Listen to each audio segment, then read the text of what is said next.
Bismillah, alhamdulillah, wa salatu wa salam ala shafil anbiya'i wal mursalin, nabina Muhammad, wa ala alihi wa ashabihi ajma'in. Allah në falenderojmë, selamat dhe salavatet qofshin për më të dashurin tonë Muhammedin sallallahu alaihi wasallam, familjen e tij, shokët e tij dhe gjithë ata që e pasojnë atë deri në ditën e gjykimit. Vllazë ndoshta jemi duke folur në lidhje me Kur'anin dhe në lidhje me ripërtrirjen e lidhjes tonë me Kur'anin. Dhe serinë e kemi quajtur Malli për Kur'anin, për një rikthim të denj, për një rikthim të vërtetë drejt Kuranit, me lexim, me kuptim dhe me veprim në bazë të mësimeve dhe porosive të tij. Në lidhje me temën e sotme do të flasim në lidhje me gëzimi për Kuranin ose gëzimi me Kuranin. Si besimtari duhet të gëzohet me Kuranin. Dhe për këtë çështje duhet ta kujtojmë që kemi folur në dersin e parë në lidhje me krizën tonë dhe jemi pajtuar që të gjithë ne kemi një krizë në raport me Kuranin. Dikush më pak, dikush më shumë, mirë po pothuajse askush prej nesh nuk është i përjashtuar që ekziston një farë plagështie, një farë dembelie në kapjen si duhet të Kuranit. Pastaj kena folur se ky Kuran e meriton dhe ka peshë të madhe, ashtu siç e ka përshkruar Allahu i lartësuar se sikur t'ia zbrisni një kodre, do ta bën të hije pluhur nga pesha e madhe që e ka. Dhe për shkak se Kurani ka një peshë të madhe, atëherë ne duhet ta marrim dhe në konsiderat dhe ta madhrojmë shpallin e Allahut të lartësuar dhe t'i qasemi me një qasje serioze. Për qasje serioze, për të cilën Allahu i lartësuar na tregon se ç'ish duhet t'i qasemi Kuranit, e kemi një ajet specifik të cilën edhe e lexuam në namaz të akşamit, ku Allahu i lartësuar na e kufizon një ndjenjë që është gëzimi. Dhe thot Allahu i lartësuar kul bi fadlillahi wa bi rahmetihi fa bi dhalika falyafrahu huwa khayrun mimma yajma'un. Thuaj o Muhammed, thuaj ju sahabeve, thuaj ju njerëzve dhe të gjithë ne jemi të përfshirë në këtë porosi, thot Allahu i lartësuar bi fadlillahi, me mirësinë e Zotit, wa bi rahmetihi, dhe mëshirën e tij. Fa bi dhalika falyafrahu, vetëm me këtë le të gëzohen besimtarët, nga se kjo është më e mirë nga ajo çfarë mbledhin dhe grumbullojnë nga jeta e kësaj bote. Edhe pse dietarët kanë diskutim se çfarë është për qëllim mirësia e Allahut dhe mëshira e Allahut në këtë ajet, të gjithë janë të pajtimit se njëra prej tyre përfshin Kuranin. Nga se ky ajet vjen në vijim pas ajetit ku Allahu i lartësuar tregon se Kurani e ka zbritur sikur mëshirë, sikur udhëzim, sikur shërim për atë çfarë kanë në gjoksa besimtare. Këtu e shohim se Allahu i lartësuar po e kufizon që gëzimi jon i vërtet duhet të jetë me Kuranin. Ne jemi robër të Allahut të lartësuar.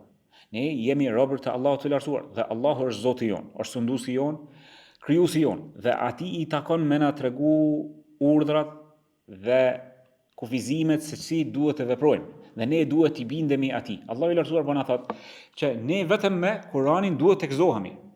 Se kjo është më e mirë për neve se sa ajo çfarë ne grumbullojmë. Pra, edhe gëzimi si ndjenjë, edhe kjo ngazllimi si ndjenjë, lumturia si ndjenjë e shpirtit dhe e zemrës, duhet ta kufizojmë në atë çfarë Allahu i lartësuar na ka kërkuar ta kufizojmë dhe ta drejtojmë në atë çfarë ka kërkuar Allahu i lartësuar ta drejtojmë. Nga se jo rrallë ndodhet që njerëzit të gëzohen në gjëra të ndaluara, në gjëra çfarë Allahu i lartësuar është i zemruar për ato gjëra, apo hidhrohet Allahu i lartësuar ndaj atyre gjërave e gjojmë se njerëzit gëzohen, ngazllehen me ato. Ndërkohë që Allahu i lartësuar po na tregon neve që besimtari, ai që e kupton Kuranin, ai që ja din peshën dhe fuqinë Kuranit, duhet të gëzohet vetëm me Kuranin. Duhet t'i qaset Kuranit, duke e madhruar atë dhe të gëzohet me të. Dhe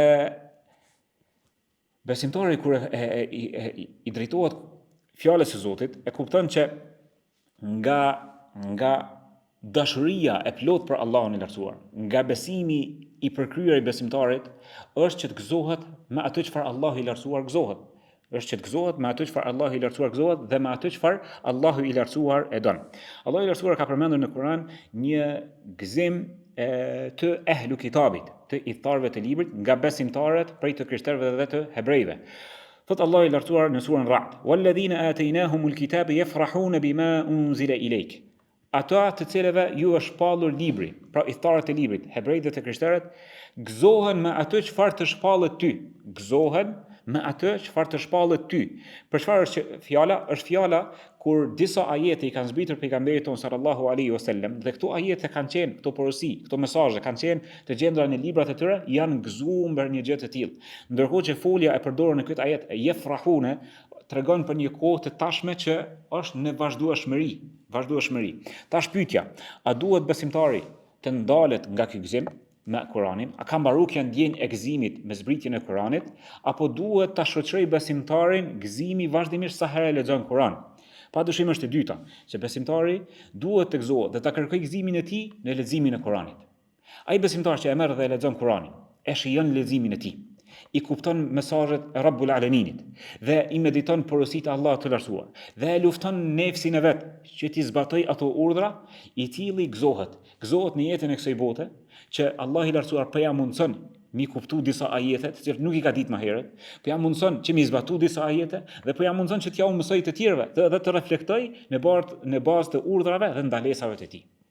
Gjithashtu, ky gëzim besimtarin e shoqëron jo vetëm në jetën e kësaj bote, jo vetëm gjatë procesit të leximit, të mësimit, të zbatimit të Kuranit, e shoqëron edhe qysh në momentet e para kur zbret në varr, në stacionin e parë të ahiretit në barzakh, qysh ka ardhur në atëherë ku surja Mulk, ai besimtar që lexon surën Mulk do të ndërmjetësoj për besimtarin në varr. Po ashtu për lexuesin e Kuranit, shoqëruesin e Kuranit do të vjen Kurani të ndërmjetësojë në atë në ditën e gjykimit. Atëherë, a nuk ja vlen që ne ta kërkojmë gëzimin vetëm se në Kuran? Apo më thon ndryshe, a ja vlen me lyp gëzimin dika tjetër kur ai gëzim shumë shpejt kalon edhe nuk bën dobi vetëm se një përjetim mashtrues dhe shumë I kufizuar. Ndërkohë që gëzimi I Kuranit, gëzimi me Kuranin dhe me kuptimet e tij, dhe leximin e tij dhe zbatimin e tij të shoqëron jetën e kësaj bote në barzakh, në varr dhe në ditën e gjykimit atëherë ku të ringjallesh. Dhe për këtë shohim më së miri në shembulltyrën e sahabeve. Sahabet ju kanë qas Kuranit sikurse dikush që është në kulmin e etjes së tij, dikush që është I etshëm shumë, është gati pothuajse me vdek nga etja, pra mendon se çysh e kërkon ujin, ashtu sahabet e kanë kërkuar Kuranin, e kanë lyp udhëzimin që ta përthithin përmes Kuranit, ta lexojnë, ta meditojnë, ta kuptojnë dhe ta zbatojnë. Po ashtu e kanë kërkuar sikurse dikush që e din se vetëm këtu e ka shërimin. Para më do dikush kur e ka një sëmundje dhe I thuhet që në filon vendin e ki ilaçin për atë sëmundje dhe nuk e ki diku tjetër. Qysh kish mi kërku ilaçin për sëmundjen e tij në atë vend? A mos ka mundësi që më mashtru me lyp dika tjetër, ndërkohë që Allah I lartësuar po na thotë që në Kur'an e ki shërimin. Pse atëherë ne po kërkojmë dika tjetër? Pse ne po kërkojmë lumturinë diku tjetër përveç se tek shpallja e Zotit, tek mesazhi I tij I zbritur dhe të cilën e ka vulosur si mrekulli për njerëzimin. Gjithashtu, ajo çfarë të nxit që të gëzohesh me Kuranin është që gëzimi me Kuranin e rrjedh nga dashuria jote për Kuranin. Kur ti e don Kuranin, e don fjalën e Zotit, edhe ki më gëzu. E që kjo dashuri për Kuranin rrjedh nga dashuria jote për Allahun e lartësuar. Dhe njësi matës, si mjet matës, nëse don mi ditë, sa e don ti Allahun e lartësuar, shiko, testoje veten, sa e don Kuranin, sa e don fjalën e Zotit. Nëse ti nuk e lexon Kuranin për gjatë javës, nëse ti nuk e lexon Kuranin vetëm në Ramazan, atëherë për çfarë dashurie ka fol? Sa je I vërtet në këtë pretendim se ti e don Zotin? Me thon dikush, a don Allahun? Ti thu po, syt janë nxerr, me thon dikush se nuk e don Zotin. Apo? Mirë, a vlen kjo vetëm si pretendim fjalë goje apo duhet më vërtetuar në praktik? Bal al-insanu ala nafsihi basira. Allahu I lartësuar na thot, njeriu e njeh më së miri veten e tij. Është dëshmitar I vetes së tij. Me thon dikush, a don Allahun e lartësuar? Po them, shikoje sa e don fjalën e tij. Sa po e lexon fjalën e tij? A gjen fjala e Zotit që është më e dashura për Allahun e lartësuar në orarin tënd, në dinamikën tënde të jetës për gjatë 24 orëve? A gjen hapësirë fjala e Zotit që mu lexu? Gjithë secili prej nesh, le ta shikoj raportin që e ka me Kuranin. Ne vrikosem ose na vjen turp nëse e nxjerrim screen time-in në telefonin tonë, secili aplikacion po dominon mbi tjetrin. Jemi bindën fatkeqësisht që të gjithë në telefonat tonë nuk na dominon aplikacioni I Kuranit atë. Na dominojnë rrjetet sociale, fjalët e njerëzve, fjalë boshe që mas pakti janë të lejuara mubah, jo shumë të dobishme, e shkojnë deri në të ndaluara. E ku po mbetet hisja jonë që duhet ta kemi tek tek Kurani. Thot Abdullah ibn Abbasi, më na tregon neve se çfarë qëllimi duhet të kemi. Thot inni laati ala al-aya. Abdullah ibn Abbasi, djali i Hoxhës pejgamberit sallallahu alaihi wasallam, që Allah i lartësuar ja ka mundsu kuptimin e Kuranit.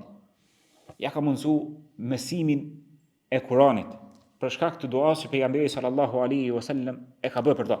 Thot unë e marr një ajet prej librit të Allahut të lartësuar dhe pasi që e kuptoj fa'ud anna an-nasa kulluhum ya'lamuna minha ma 'alam. Dhe kam dëshirë që të gjithë njerëzit të kuptojnë nga ky ajet atë çfarë di unë. Ktu e shohim çeltërsinë e jetit, dashamirësinë dhe zemërgjërsinë e këtij sahabiu fisnik. Abdullah ibn Abbasit, djali të Hoxhës së pejgamberit sallallahu alaihi wasallam po thot, kur unë e kuptoj një ajet, kur unë ngazllehem nga një ajet dhe dashurohem në kuptimin e këtij ajeti, fluturoj nga gëzimi, kam dëshirë që të gjithë njerëzit ta dinë atë çfarë unë e di. Edhe ti, o vllai i dashur, kur Allah i lartësuar ta mundson mi kuptu një ajet, mundohu që të gjithë njerëzve mi au treguat ajet. Se kështu hyn tek ajo thënia e që hadithit që thot Uthmani, thot khayrukum man ta'allama al-Qur'ana wa 'allama. Më i miri për jush është ai që e mëson Kur'anin dhe ja mëson të tjerëve. Nga pjesa e gëzimit me Kur'anin, pra është si burim i dashurisë për Allahun e lartësuar. Ai që gëzohet me Kur'anin, me leximin e tij, me kuptimin e tij, zbatimin e tij, është si rrjedhoi e dashurisë së tij për Allahun e lartësuar.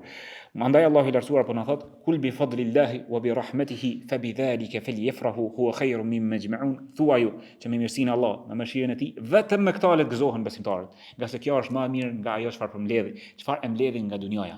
Andaj ky gëzim rrjedh nga dashuria për Allahun e lartësuar, ashtu që dashurinë duhet t'ia dedikojmë vetëm Allahut të lartësuar, edhe gëzimin për Kur'anin duhet t'ia kushtojmë vetëm Allahut të lartësuar.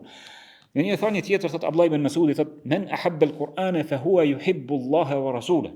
Nëse doni mi ditë pra se kush e don Allahun dhe të dërguarin e tij, shikojeni sa e don Kur'anin. Nga se Abdullah ibn Mas'udi po thot ai i cili e don Kur'anin, ai e don Allahun dhe të dërguarin e tij. Dhe kjo është garancion shumë i madh. Abdullah ibn Mas'udi, që është nga më të diturit për Kur'anin, nga më të ditët për halalin dhe haramin, me garancionin e pejgamberit sallallahu alaihi wasallam dhe me tezkien për të nga Rasulullah sallallahu alaihi wasallam, po na thot që ai që e don Kur'anin, ai e don Allahun dhe të dërguarin e tij. Pra, nëse don mi mat edhe një herë, sa e don Allahun dhe sa e don të dërguarin e tij, shikoje raportin tënd me Kur'anin. Kur e ke bu hatën e fundit? Shkuan 2 muaj, jo po 3 muaj nga Ramazani. Nëse hatën e fundit e ke bu në Ramazan, tash je hi në kategorinë e njerëzve që e kanë bojkotu Kur'anin. E kanë bojkotu Kur'anin, 90 ditë kanë kaluar se ke lexuar Kur'anin. Andaj le të kthehemi raportit tonë me Kur'anin. Lexim, kuptim dhe zbatim të tij. Dhe për kësaj thënie të Abdullah ibn Mas'udit e kanë nxjerrë një dobi të madhe Ibn Qayimi.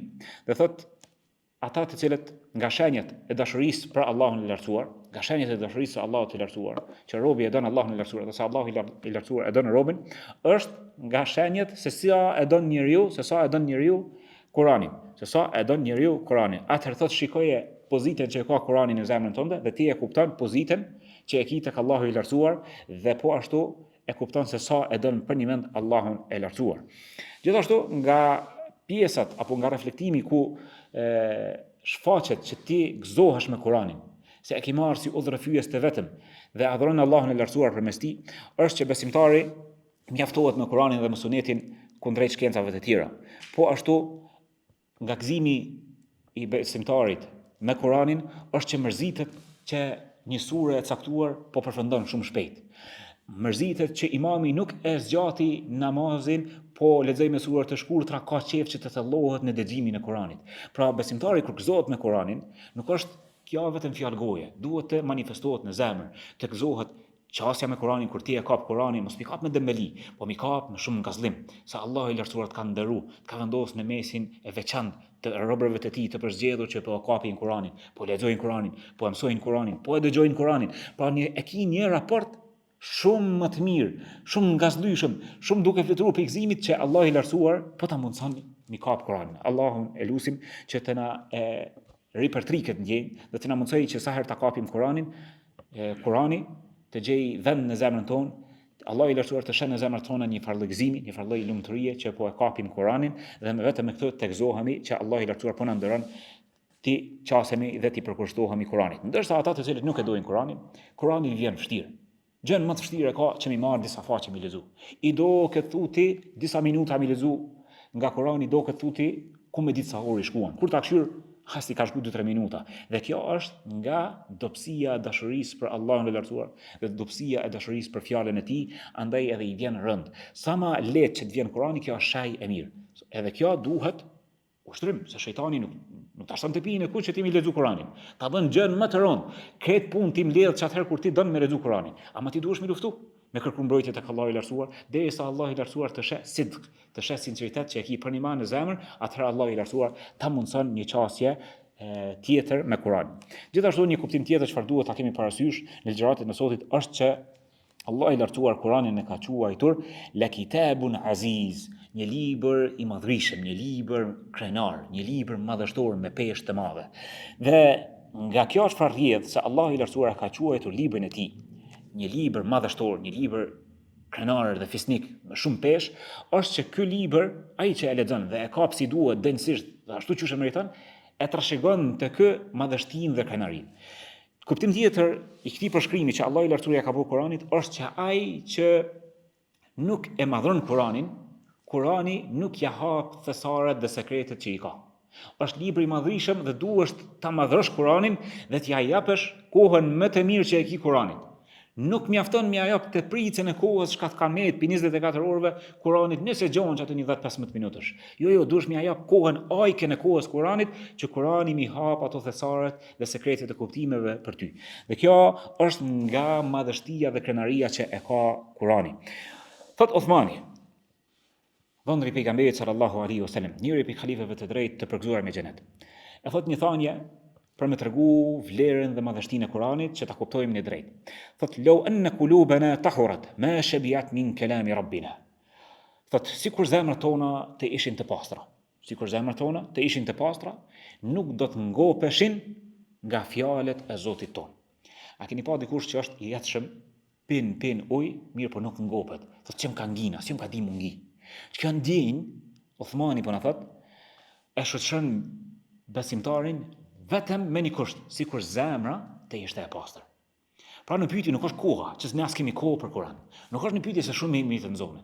Problemi është që Kur'ani është shumë libër madhështor, shumë libër fisnik dhe nuk zë vend, nuk shtrihet në atë zemër që ka pisllik në të. Duhet të pastrohet, se zemra është sikur një enë, duhet të pastrohet kjo enë që pastaj Kur'ani të zë vend në të. Dhe Uthmani po na thot, zemrat janë të papastra. Uthmani, radiallahu anhu, po thot, sikur zemrat tona të ishin të pastra, pe hasedit, mendimadhësisë, vetpëlqimit, së mundjeve të zemrës. Në përgjithësi, Kurani kish me zënë vend dhe besimtari kish me lexu natë e ditë, s'kish mungoh tu e lexu. Ashtu që kapim telefonin, kishim mi kap, kjo Allahu të takon shembull më i lartë dhe nuk po du mi krahasu telefonin me fjalën e Zotit. Mirë po vetë sa për afrim. Vetë shikoje sa herë ki kap telefonin. Atë kohën sa herë ki hap telefonin e vren sa i manget je në Kur'an. Pa përjashtim, të gjithë ne jena bo si po thuaj se më kon skllav të telefonave tonë. Smundje kohës. Nuk e gjen një të ri, nuk mundesh me bëu një bisedë me dikon në kafe, vetëm se ai ka mi kshyrë 10 herë telefonin. E sa herë ki hap ti mushafin brenda ditës, atëherë sa faqe i ke lexuar brenda ditës, sa jetë i ke lexuar brenda ditës, është në pyetje, pra zemrat tona nuk janë në rregull. Duhet i kthejmë zemrave tona me pastrim në mënyrë që të mos ngopemi nga fjala e Zotit. Thot Uthmani në vazhdim, wa inni la akrah an yati alayya yawmun la anzuru fil mushaf. Thot unë urrej që një ditë të vetë më kalin nga jeta e që të mos shikoj në mushaf. Që të mos shikoj në mushaf. Uthmani ka qenë hafiz. E ka ditë Kur'anin komplet përmendsh. E ka bu hatme mas maqami Ibrahimit tek Qabja, brenda një rekatit në vitën, këtë Kur'anin. Po thot, e urrej me më kalu një ditë pa lexu nga mushafi, pra e shiku fjalën e Zotit me sytë e mi. Andaj vllazën, le të kthehemi fjalës e Zotit. Le të pastrojmë zemrat tona. Le të gjej Allahu i lartësuar, le të shikoj Allahu i lartësuar në zemrat tona pastërti, dëlirësi, dashuri për Kur'anin, dashuri për Allahun, që Allahu i lartësuar më na mundsu të kthehemi fjalës e Zotit në mëngjes, në drekë, në mbrëmje e kështu me radhë. Mirë, a kemi arsye, më thënë, që s'po gjejmë kohë me lexu Kur'anin? Allahu i lartësuar na tregon 3 shembuj të njerëzve që janë shumë të angazhuar, shumë të nxonën, që të gjithë ne nuk i ngjasojmë atyne, dhe Allahu i lartësuar i urdhëron këta ta lexojnë fjalën e Zotit. I urdhëron këta ta lexojnë fjalën e Zotit. Thot Allahu i lartësuar: "Alima an sayakuna minkum marada, wa akharuna yadribuna fil ard, yabtaguna min fadlillah, wa akharuna yuqatiluna fi sabilillah, faqra'u ma tayassara min." Thot Allahu i lartësuar. Allahu i lartësuar e din që për jush do të ketë të sëmur. Pra një kategori janë të sëmur, ki mu smu. Dhe një kategori tjetër thot do të dalin në kërkim të rrezikut. Do të punojnë, do të largohen, do të udhtojnë jashtë vendit, brenda vendit në kërkim të rrezikut. E kërkojnë mirësinë e Allahut. Wa akharuna yuqatiluna fi sabilillah. Dhe të tjerë luftojnë në rrugt të Allahut. Apo ju thot Allahu, ju jeni shumë zonë, ju tre kategoritë, s'keni nevojë me lexu Kur'an? Jo. Faqra'u ma tayassara min. Lexoni aq sa ju vjen lehtë nga Kur'ani. Aq sa ju vjen lehtë nga Kur'ani. Allah i lartësuar po na tregon që edhe më koni smut, edhe më konë në kërkim të rrezikut, edhe më konë në luftë, duke luftuar në rrugt të Allahut, s'ka arsye pa lexuar fjalën e Zotit. Jo kjo që Allah i lartësuar ka nevojë që ka nevojë për mua e për ty. Ti ke nevojë për fjalën e Zotit. Ti ke nevojë mja përkujtu vetit qëndrimin para Allahut të lartësuar. Ti ke nevojë mja kujtu vetit vlerën e kësaj bote. Ti ke nevojë mja të kujtu vetit peshën e ahiretit. Ki nevojë gjitha ato porositë të cilat Allah i lartësuar ti ka mbledhur në Kur'an, t'ia servosh vetit brenda natës e ditës, e ta bësh hatme çdo javë, e ta bësh hatme çdo 10 ditë, apo çdo muaj, apo së paku brenda 40 ditëve. Ama mos më i kalu kjo kohë. Mos më të i kalu 40 ditë që pa e kapti Kur'anin dhe mi lexu Kur'anin. Përndryshe, nëse do mi kuptu, edhe mi pa veten në pasqyre, sepse po stagnojmë në kuptim të Kur'anit, lexim të Kur'anit, pse e kemi braktisë Kur'anin, atëherë dije që dietarët kanë thënë, kjo është dënim prej Allahut të lartësuar. Kjo është dënim prej Allahut të lartësuar, e nuk e ndjejmë këtë dënim. Kur dikush privohet, dënohet dhe nuk e ndjen që është privu dhe është dënu, kjo është marrona. Kjo është marrona. Se dikush mundet mu smua shesh smundjen, po dikush që është smut e nuk e din që është smut, kjo është ma keqja, se kjo smundje mund ta çoj në varr. Ne e kemi një krizë me Kur'anin dhe nuk po e vrejmë. Allahu i lartësuar thot: "Falamma zaghu azagha Allahu qulubahum." Kur ata i lakuan zemrat e tyre nga Allahu i lartësuar, ja kthyn shpinën Allahut të lartësuar, Allahu ju lakoi dhe ja shmangi zemrat e tyre. Dhe kjo shmangje, dhe kjo dënim prej Allahut të lartësuar ndaj nesh që kërkon tobe dhe kërkon istikfar dhe kërkon një rikthim të një mend tek Allahu i lartësuar në lexim të fjalës së Zotit, në kuptim të fjalës së Zotit, në reflektim të fjalës së Zotit, kërkon së pari ta kuptojmë që Allahu i lartësuar ata të cilët i privon nga kuptimi i fjalës së Zotit është dënim prej Allahut të lartësuar. Pastaj është dënim në mos kërkimi i shërimit përmes Kuranit. Pastaj dënim është dhe privim nëse ne nuk e marrim Kuranin si gjykatës për çështjet e jetës së kësaj bote. Dhe po ashtu është dënim nëse ne nuk pendohemi dhe të kërkojmë falje tek Allahu i lartësuar, dhe privim që na bëhet nga leximi dhe shqiptimi drejt i shkronjave të tij.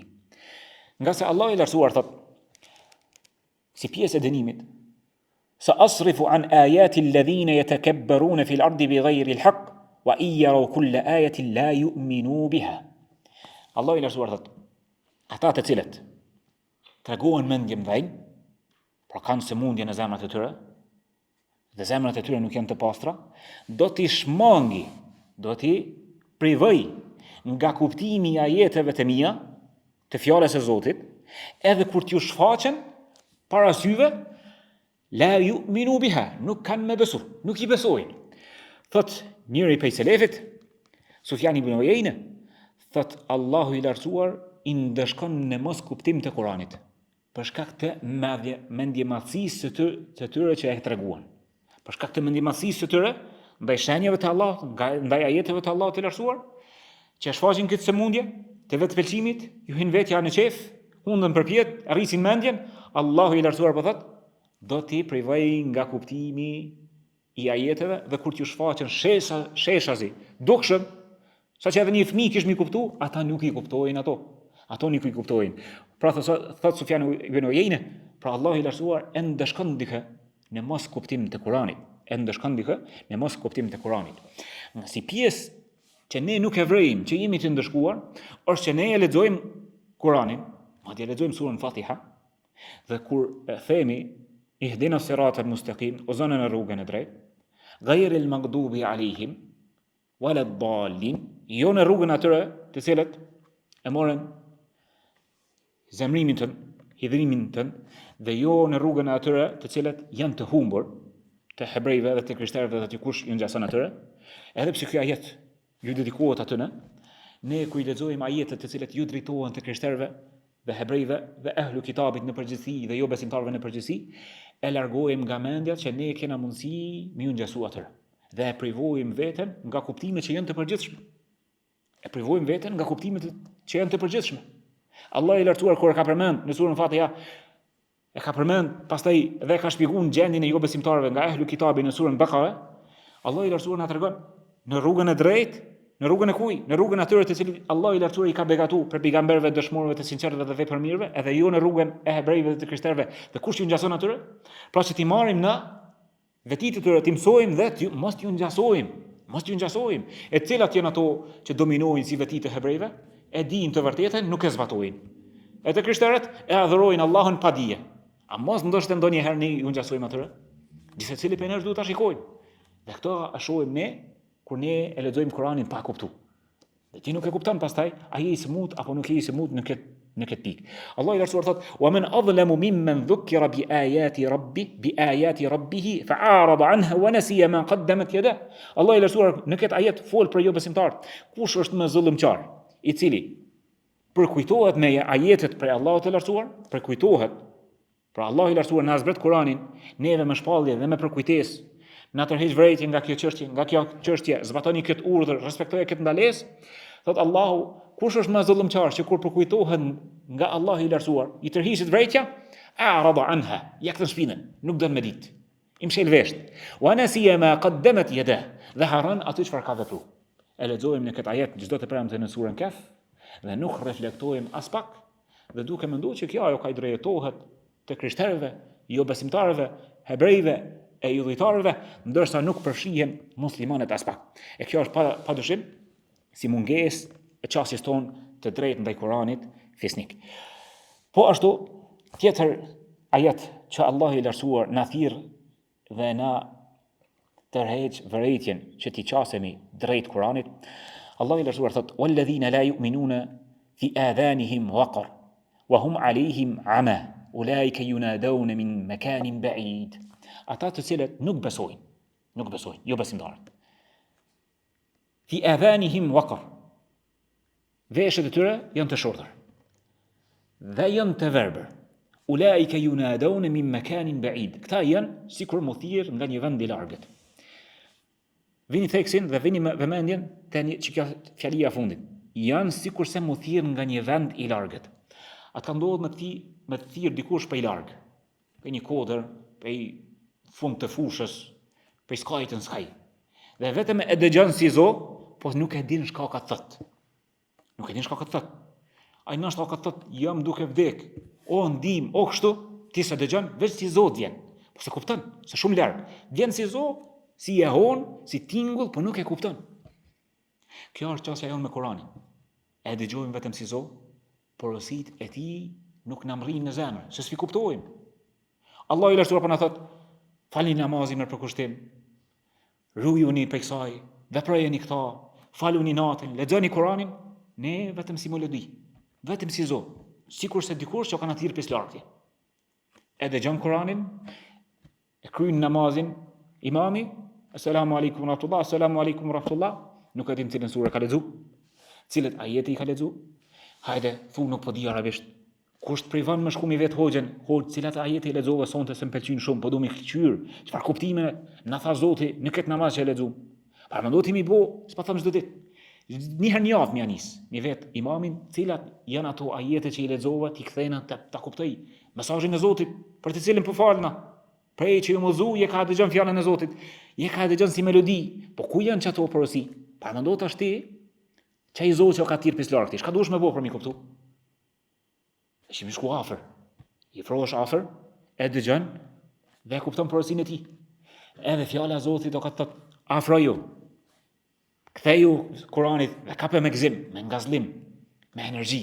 Ktheju kuptimit të tij dhe me lejen e Allahut do ta jep atë efekt qysh e ka dhënë atë efekt tek sahabët, të cilët i ka shndruar një njerëz të tjerë, të cilët kanë qenë idhëtarë dhe janë bërë nga adhuruesit më të mëdhenj dhe janë përgëzuar me xhenet, duke qenë akoma duke jetuar në jetën e kësaj bote. Nga madhështia e Kuranit është vëllazën që Kurani kur depërton në zemër, pastaj të gjitha ato vese të këqija i kthen në vepra të mira, në virtyte të larta. Zemrimin e kthen në ambicie të lartë.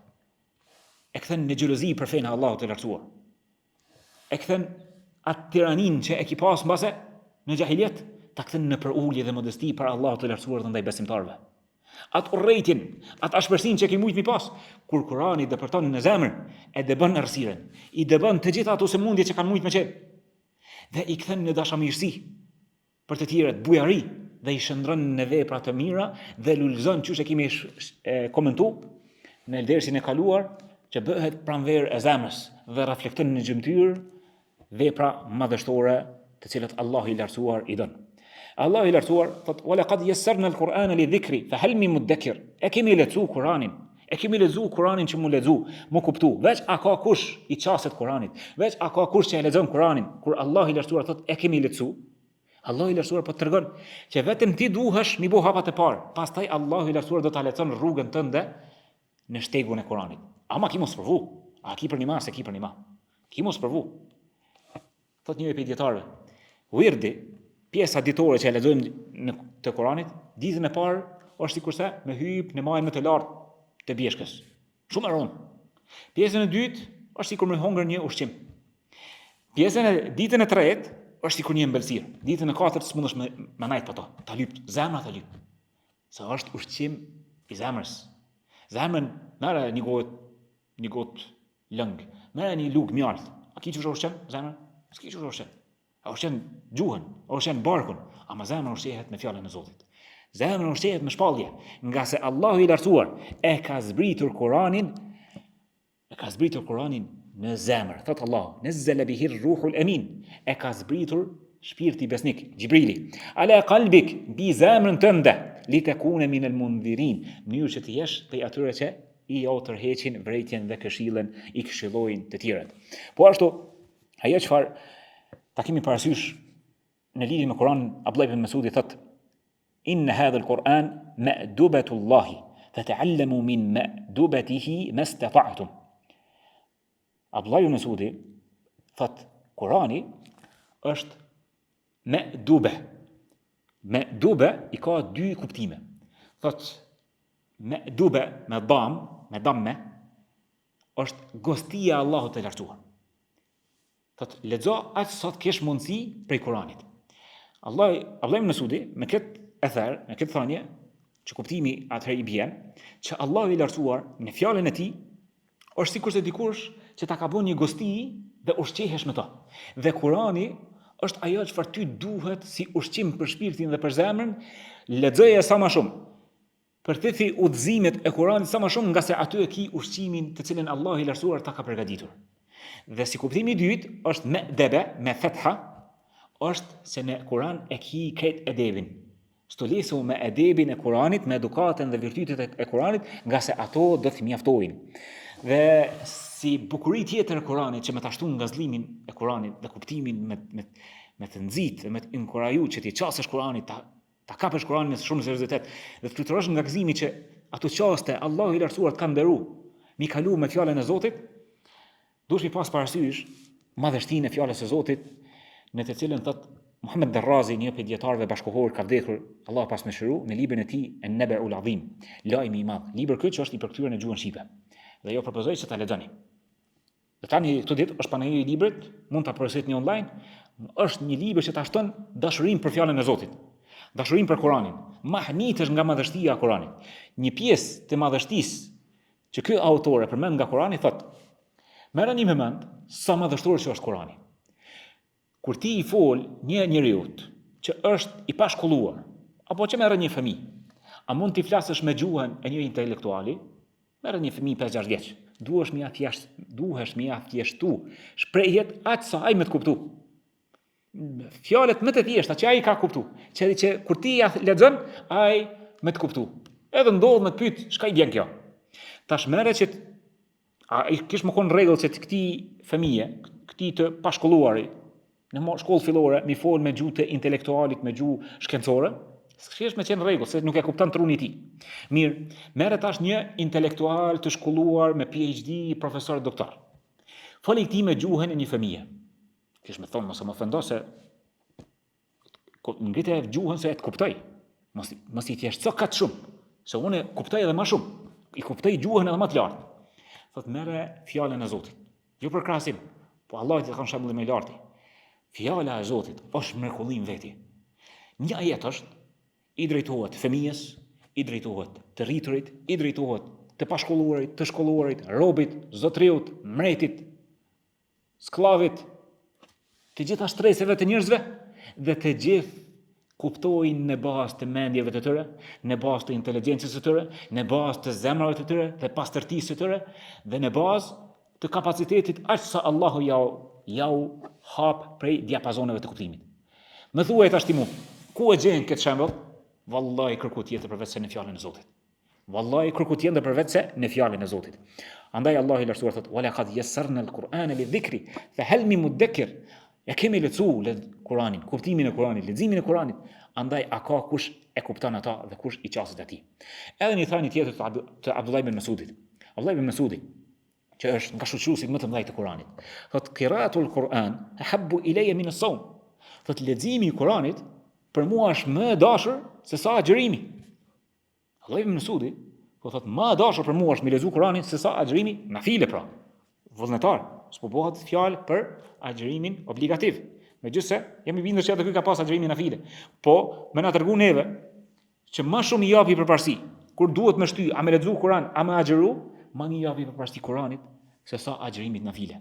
Për shkak se nuk afrohet dikush tek Allahu i lartësuar më shumë dhe më efikacitet se sa përmes fjalës së tij. Nuk ka diçka më efektive që të afron tek Allahu i lartësuar se sa përmes fjalës se Allahu të lartësuar. Nuk ka më të dashur diçka tek Allahu i lartësuar se sa Kurani. Abdullah ibn Mas'udi po na tregon neve pra që më së shumti për mua është e dashur të afrohem tek Allahu i lartësuar përmes fjalës së tij. Gjithashtu për mi kuptu se sa kanë qenë të lidhur sahabët me Kuranin dhe sa në krizë jemi ne, duhet ta shohim se Kurani, leximi i Kuranit dhe lidhja e tyre e ngushtë me Kuranin, aq e ngushtë ka qenë. Aq e mishruar ka qenë leximi i Kuranit sa që ka qenë njësi matse për kohën e tyre. Njësi matse për kohën e tyre. Dhe për këtë shohim se në shumë përgjigje janë përmend sa mi lexu 50 ajete, sa mi lexu një sure, sa mi lexu këtë sure. Subhanallah. Më na thonë neve sa kohë të merr sura Bekara, duhet më mat se nuk e din kur e ke lexu herën e fundit për mi kthyer sa kohë të merr. Mirë, hajde dikush e ka njësi matse për veti. Kjo ka qenë bizotruese të këtë shoqënia sahabeve. Dhe këta ki argumentin e Zeid ibn Thabit. Thot më kaftu pejgamberi sallallahu alaihi wasallam me hongër syfyr. Dhe pas ngrënies së syfyrit e kemi farë sabahin. Më kanë pyetur, sa ka qenë koha mes ngrënies së syfyrit dhe faljes së sabahit? Thot sa mi lexu 50 ajete. Dhe pyet si ka hesht. Pyet si ka hesht se e ka kuptu. Sikur më thon dikush 10 minuta, a kupton ti 10 minuta? Po, ki orën e madh 10 minuta. Sa mi lexu 50 ajete në kohën e sahabeve ka qenë shumë e zakonshme. Ka qenë shumë e mirë kuptueshme. 50 ajete dihet për çka minuta i lexon. Edhe kaç kanë prit. Shembull tjetër. Abdullah ibn Umeri, masi që i ka gjujt xhamaratet në haxh, guralecet, ka qëndru dhe ka bë dua. Është si sunet që me qëndru, më kthy nga kibla dhe me bë dua. Dhe e kanë pyet, sa gjatë ki qëndru? Ka thonë, aq sa mi lexu surën Bekara. Aq sa mi lexu surën Bekara. Aq gjatë ka lexu, ka qëndru. Një vend tjetër e kanë pyet, sa ki qëndru? Ka thonë, sa mi lexu surën Yusuf. Sa mi lexu surën Yusuf. Për mi 12 faqe. Rreth 10 faqeve. Sa kohë të merr. Me një vend tjetër Abdullah ibn Abbasin e kanë pyetur. Thotë sa mi lexu surën Mi'in. Cilat janë ato sure Mi'in? Janë mas 7 sureve të gjata. Janë ajete, sure që kanë nga 100 ajete. Është sikur surja Kahf, Maryam, Isra, Taha, Al-Anbiya, Hajj wal Mu'minun. sa mi lexu pra këto sure që quhen qindshë, pra me kanë 100 ajete aty pari. Pra shohim që kjo ka qenë njësi i madhe tek sahabët. Dhe pse është bërë kjo njësi i madhe dhe mbizotruese tek ata? Për shkak të shoqërimit të ngushtë me Kur'anin. Gjithashtu, ajo çfarë na del në pa lidhja ngushtë me Kur'anin dhe mësimi i Kur'anit është se e kanë krahasuar mësimin e shkencave të tjera me Kur'anin. Kur pejgamberi sallallahu alaihi wasallam jau ka mësuar surën duan e istikharas, që është sunet para të marrësh ndonjë vendim, të falësh 2 rekate dhe ta lutësh Allahun përmes duas istikharës të kërkosh mirësinë, më të mirën çështje nga caktimi i Zotit. Thot transmetuesi Jabir ibn Abdullah al-Ansari thot na e ka mësu Rasulullah sallallahu alaihi wasallam këtë sure ashtu qysh na ka mësu Kur'anin. Ashtu qysh ne i ka mësu suret e Kur'anit. Pra shohim se sahabët kanë pas tjetër raport me Kur'anin. Dhe ky raport tjetër me Kur'anin i ka bërë kush kanë qenë sahabë. Andaj ne për me ju ngjasu sahabëve, se me ju afru larg jeni, po me mujt me ju ngjasu, se paku në disa cilësi nuk ka zgjidhje tjetër për vetë se me ju kthy qasjes së tyre të Kur'anit. Ti kthehemi me lexim, ti kthehemi me kuptim, ti kthehemi me zbatim dhe me mësim të Kur'anit përmendsh. Kërkon nga imami i xhamis të ndalet disa çaste. Obligime ka para Allahut të lartësuar. Farz ka. Mi dhon zakatin e dijes së tij. Që me ti mësu disa ajete. Qoft një ajet. Thuaj ku mësu përmendsh apo ma dëgjon. E ka obligim me ta ngu. Kërkoja, imponoja. Bëni presion imamit. Nxjerrë nga komfort zona. Thuaj, caktona një kohë, një herë në javë, një herë në muaj, që ta mësojmë Kur'anin, ta lexojmë Kur'anin. Nga se kjo është ajo çfarë e kthen ambientin edhe disponimin që ti qasemi Kur'anit, të ngazllehemi me Kur'anin, të gëzohemi me Kur'anin dhe Kur'ani të jetë pranverë e zemrave tona. E lutim Allahun e lartësuar ta bëj Kur'anin pranverë të zemrave tona, që e lexojmë, kuptojmë, meditojmë, reflektojmë dhe zbatojmë atë dhe ja mësojmë të tjerëve, e jo të jetë Kur'ani vetëm pjesë e ceremonive, të mbledhive, të dasmave, apo të rasteve martore, apo të lexohet vetëm tek varrezat, e të harrohet Kur'ani dhe vetëm ta dëgjojmë sa përsye faqen në xhami, gjatë namazit, fatkeqësisht dalim nga namazi dhe jemi po ata të njerëzit dhe nuk e kemi vëmendjen cilat sure, cilat ajete u dëgjuan, e cilat janë ato kuptime çfarë kërkoi Allahu i lartësuar nga ne. A mos na tërheqi vretin ta zbatojmë ndonjë urdhër, apo na ndaloj nga diçka që ta respektojmë, e lutim Allahun të mos jemi prej atyre që e braktisin leximin e Kuranit, e braktisin meditimin e Kuranit apo mësimin e Kuranit, mirë po të jemi prej atyre të cilët i kthehen Kuranit me një kthim të një mend, gëzohen dhe e ndjejnë këtë begati prej Allahut të lartësuar, para se Allahu i lartësuar ta merr tek ai dhe ta ngrit nga gjoksat e njerëzve dhe nga mushafet. Subhanakallahumma bihamdik, la ilaha illa ant, astaghfiruka wa atubu ilayk.